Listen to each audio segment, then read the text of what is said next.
Assalamualaikum warahmatullahi wabarakatuh. Pada video kali ini, kami kelompok 2 dari mata kuliah Akuntansi Menengah Pertama akan membahas dan menjelaskan mengenai latihan soal maupun latihan kasus pada pertemuan pertama. Perkenalkan, saya Fira Sasabila dengan NPM akhir 012. Perkenalkan, saya Nabila Rahmadita Saraswati dengan NPM akhir 016. Saya Frisma Agustina dengan NPM akhir 081. Perkenalkan, saya Kesha Nova Lydia Mahardika dengan nomor NPM terakhir 105. Perkenalkan, saya Ahila Olivia Najia dengan NPM akhir 108. Perkenalkan, nama saya Fatimah Rasa Azahra dengan NPM 250, 130, 10, 170. Perkenalkan, nama saya Jenita Ramadhani Riswanto dengan NPM 2501 3010 240.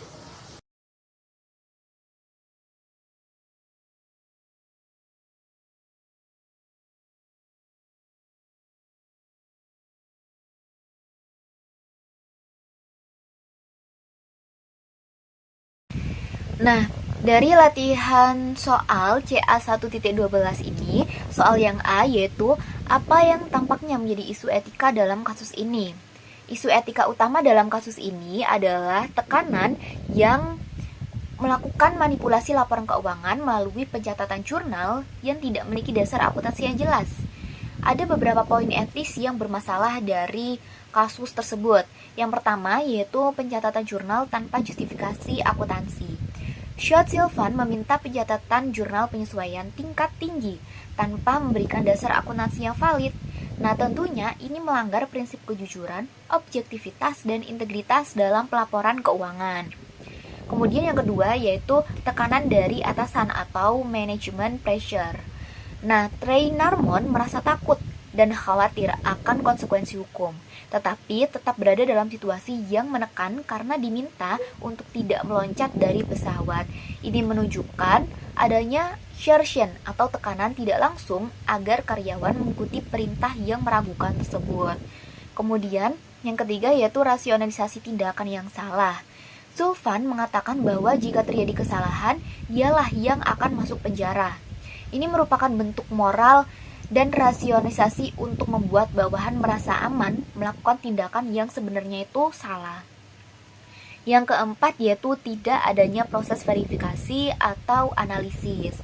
Nah, meskipun ada keraguan terhadap angka line cost, tidak ada upaya untuk melakukan analisis. Nah, ini menunjukkan bahwa adanya kelalaian profesional dan pelanggaran terhadap prinsip due care.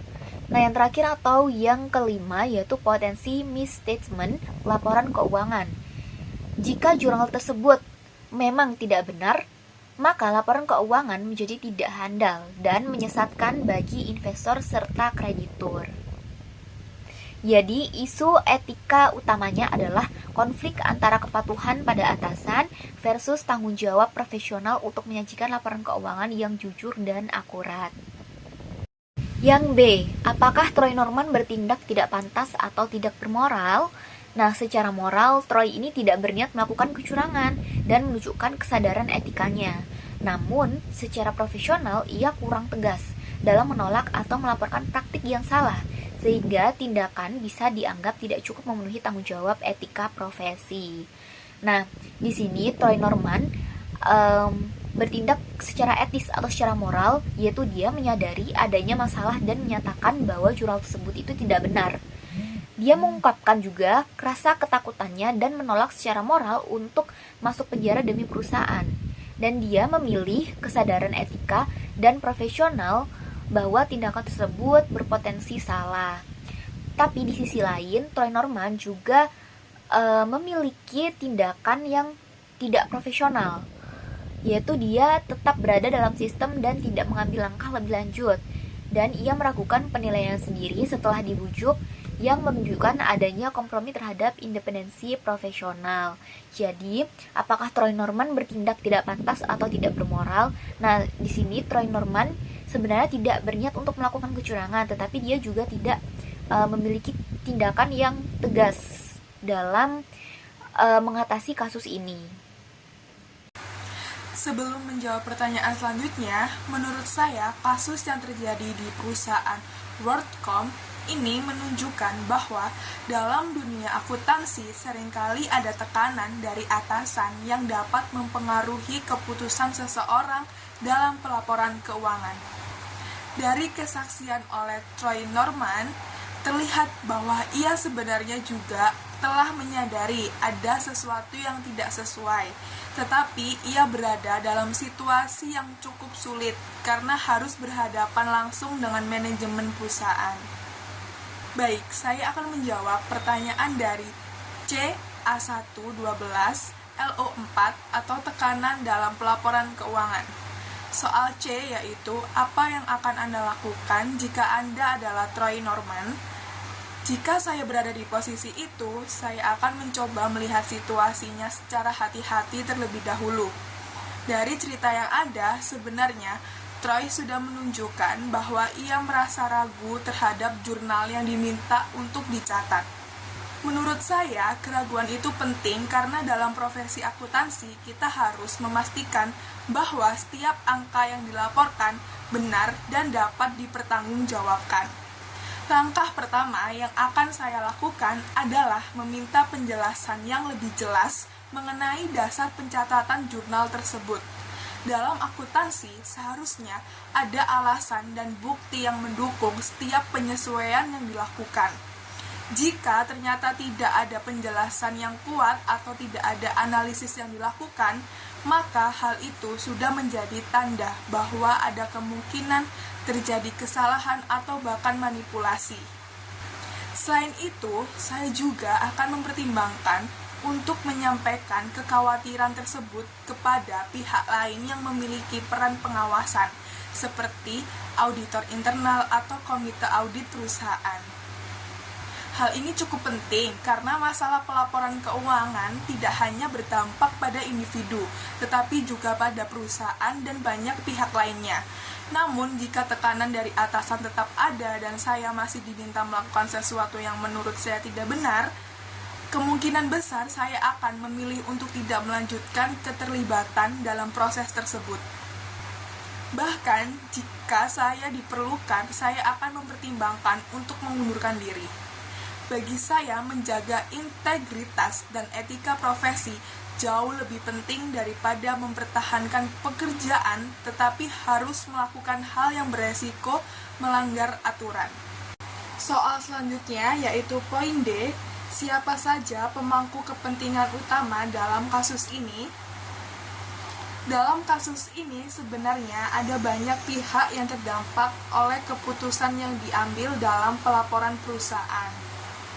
Pertama adalah manajemen perusahaan, karena mereka memiliki tanggung jawab atas keputusan dan kebijakan yang diambil terkait laporan keuangan. Kemudian ada karyawan perusahaan, khususnya tim akuntansi dan keuangan. Mereka berada di posisi yang cukup rentan karena harus menjalankan tugas profesional sekaligus menghadapi tekanan dari atasan. Jika terjadi kesalahan atau kecurangan, mereka juga bisa ikut terkena dampaknya. Selain itu, investor dan pemegang saham juga menjadi pihak yang sangat berkepentingan. Mereka bergantung pada laporan keuangan perusahaan untuk menilai kondisi perusahaan sebelum mengambil keputusan investasi. Jika informasi yang diberikan tidak akurat, maka mereka bisa mengalami kerugian. Pihak lain yang juga termasuk pemangku kepentingan adalah kreditor atau bank yang memberikan pinjaman kepada perusahaan. Mereka menggunakan laporan keuangan sebagai dasar untuk menilai kemampuan perusahaan dalam membayar kewajibannya. Dan yang terakhir ada auditor dan juga masyarakat luas. Auditor memiliki peran penting dalam memastikan bahwa laporan keuangan sesuai dengan standar yang berlaku. Sedangkan untuk masyarakat dan pasar modal bergantung pada kepercayaan terhadap transparansi perusahaan. Jika terjadinya kecurangan pada perusahaan tersebut, maka kepercayaan tersebut bisa menurun dan berdampak lebih luas. Dapat kita lihat pada soal CA2.5 LO4 terkait prinsip pengakuan pendapatan dijelaskan, setelah presentasi laporan Anda mengenai hasil pemeriksaan laporan keuangan kepada Dewan Direksi Piper Publishing, salah satu direktur baru menyatakan keterkejutannya bahwa laporan laba rugi mengasumsikan bahwa proporsi pendapatan yang sama diperoleh dari penerbitan setiap edisi majalah perusahaan.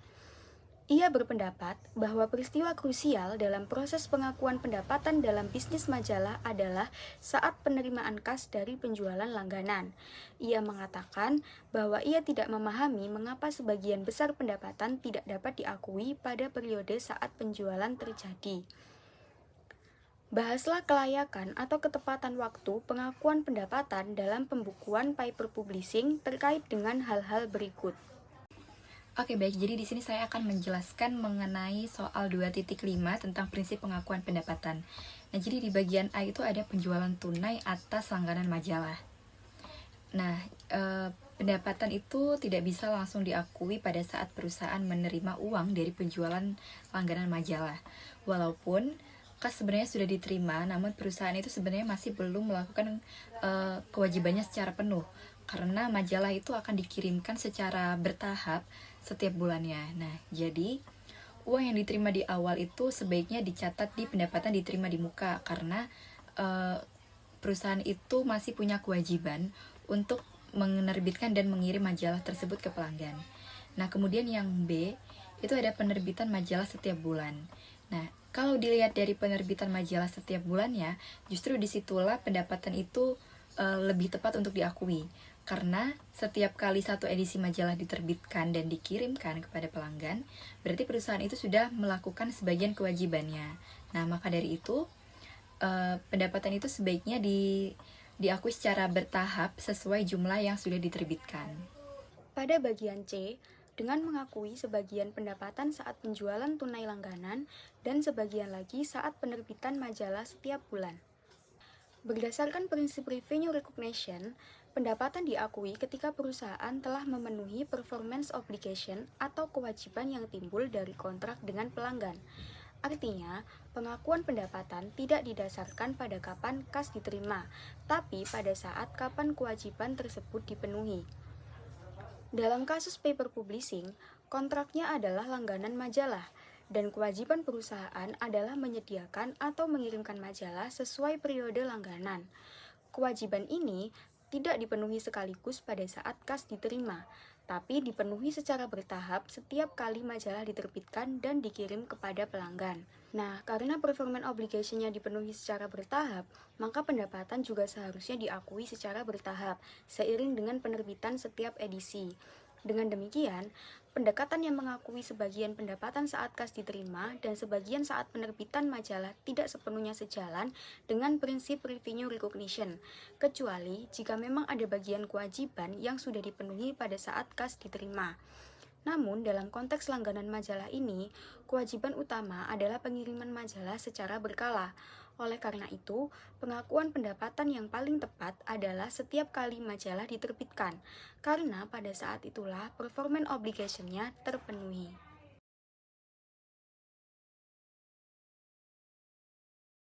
Baik, di sini saya akan menjawab pertanyaan dari soal CA2.6 yang A dan B.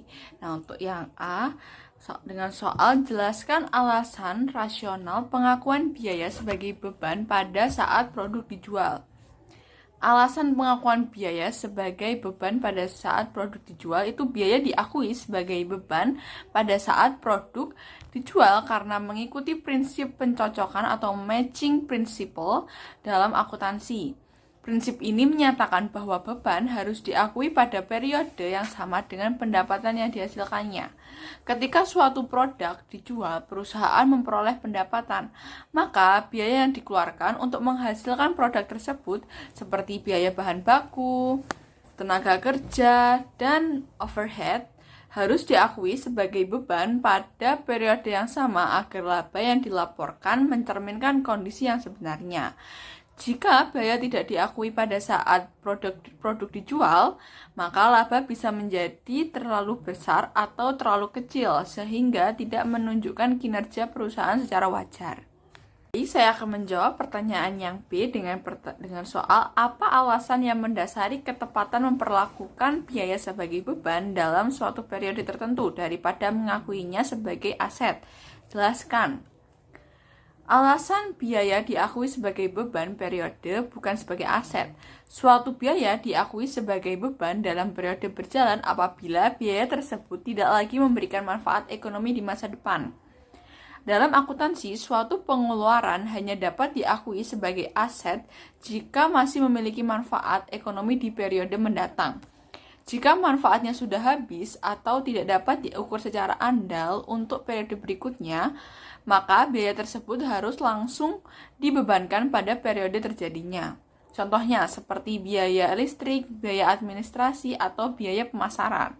Dengan demikian, perlakuan ini bertujuan agar laporan keuangan tetap wajar, tidak melebih-lebihkan aset, dan mencerminkan kinerja perusahaan secara akurat dalam periode tersebut. Selanjutnya, yang C adalah dalam kondisi umum apa biaya diperlakukan sebagai aset, bukan sebagai beban. Jelaskan. Nah, jadi biaya diperlakukan sebagai aset apabila 1. Memberikan manfaat ekonomi di masa depan. Yang kedua, manfaatnya masih belum habis pada periode berjalan. Yang ketiga, dapat diukur secara andal atau nilai biayanya jelas dan dapat dicatat secara objektif. Contohnya adalah yang pertama adalah pembelian mesin, yaitu dicatat sebagai aset tetap karena digunakan beberapa tahun. Yang kedua adalah persediaan barang dagang, yaitu dicatat sebagai aset sampai barang tersebut dijual. Yang ketiga adalah sewa dibayar di muka, yaitu dicatat sebagai aset karena manfaatnya untuk periode mendatang. Jadi, biaya dicatat sebagai aset jika masih memberi manfaat di masa depan dan menjadi beban saat manfaat ekonominya dikonsumsi atau berakhir. Untuk yang D adalah beberapa beban dialokasikan ke periode akuntansi tertentu berdasarkan alokasi biaya aset yang sistematis dan rasional. Jelaskan alasan mendasar pengakuan beban berdasarkan alokasi biaya aset yang sistematis dan rasional. Jadi, beberapa aset memberikan manfaat selama lebih dari satu periode akuntansi. Oleh karena itu, biaya aset tersebut tidak boleh langsung dibebankan sekaligus. Nah, sebagai gantinya, biaya tersebut dialokasikan secara sistematis dan rasional selama masa manfaatnya. Di sini sistematis adalah dilakukan secara teratur dan konsisten, sedangkan secara rasional yaitu dengan menggunakan metode yang logis sesuai pola pemanfaatan aset. Contohnya adalah depresiasi aset tetap, di mana biaya perolehan aset dialokasikan selama umur manfaatnya. Tujuannya adalah 1. Untuk menerapkan prinsip matching, yaitu untuk mencocokkan biaya dengan pendapatan yang terkait pada periode yang sama. Yang kedua adalah untuk menghindari distorsi laba antar periode, yaitu agar laba setiap periode mencerminkan kinerja yang sebenarnya. Yang terakhir adalah untuk menyajikan laporan keuangan yang lebih wajar atau lebih adil dan realistis. Kemudian soal E, kapan suatu biaya itu diperlakukan sebagai kerugian?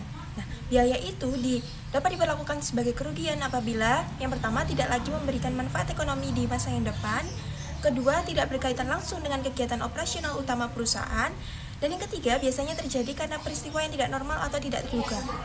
Sebelumnya perlu dibedakan dulu antara beban atau expense dan kerugian atau loss. Beban merupakan biaya yang timbul dari aktivitas normal perusahaan untuk menghasilkan pendapatan seperti gaji dan listrik. Sedangkan kerugian adalah penurunan manfaat ekonomi yang terjadi di luar aktivitas utama atau karena kejadian-kejadian tertentu. Contohnya, kerugian dapat terjadi karena kebakaran atau pencurian aset. Kemudian ada penurunan nilai aset yang signifikan ataupun penjualan aset di bawah nilai buku. Kesimpulannya, biaya menjadi kerugian ketika tidak lagi memberikan manfaat ekonomi dan tidak terkait dengan operasi normal perusahaan. Sekian presentasi dari kami. Bila ada salah kata, mohon maaf dan terima kasih telah menyimak video kami. Wassalamualaikum warahmatullahi wabarakatuh.